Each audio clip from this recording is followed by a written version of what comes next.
సుపరిపాలన అంటే స్కామ్లు, దళితుల మీద దాడులు చేయటమా అంటూ మాజీ మంత్రి సాకే శైలజానాథ్ ప్రశ్నించారు.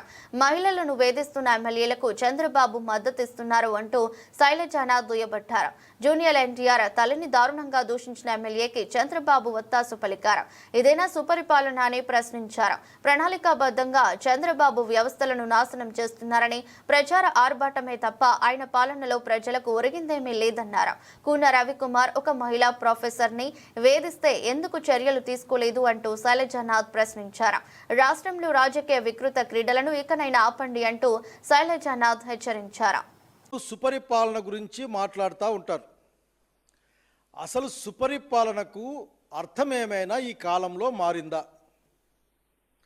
సుపరిపాలన అంటే స్కాములు, దళితులు మహిళలపైన అత్యాచారాలు, అట్లాగే ఉద్యోగులపైన అరాచకాలు, ఈ విధంగా ఉండడమే సుపరిపాలన అనుకుంటా ఉన్నారా?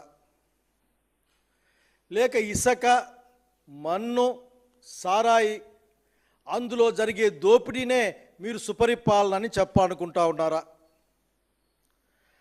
అసలుకు మీ యొక్క నాయకత్వాన్ని చూస్తూ ఉంటే విచక్షణ రాహిత్యంగా కనిపిస్తుంది మాలాంటి వాళ్ళకు. ప్రజలు మాట్లాడుకుంటూ ఉన్నారు, విచ్చలవిడితనం పెరిగిపోయింది, వ్యవస్థల్ని ప్రణాళికాబద్ధంగా నాశనం చేస్తూ ఉన్నారు. పైగా ఆ రెడ్ బుక్ అదేంటో ఒక అరాచకత్వాన్ని, విచ్చలవిడితనాన్ని, దౌర్జన్యాన్ని విశృంఖలంగా పెంచి పోషిస్తూ ఉంది మీ రెడ్ బుక్ పరిపాలన. చెప్పడానికి బాధపడతా ఉన్నాం.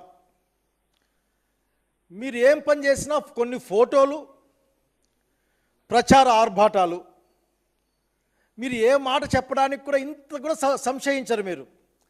మొన్నటికి మొన్న సంజీవని తీసుకుని వస్తామని నేను మిమ్మల్ని అందరినీ 120 ఏళ్ళు బతికిస్తానని చెప్పింది విన్నాం.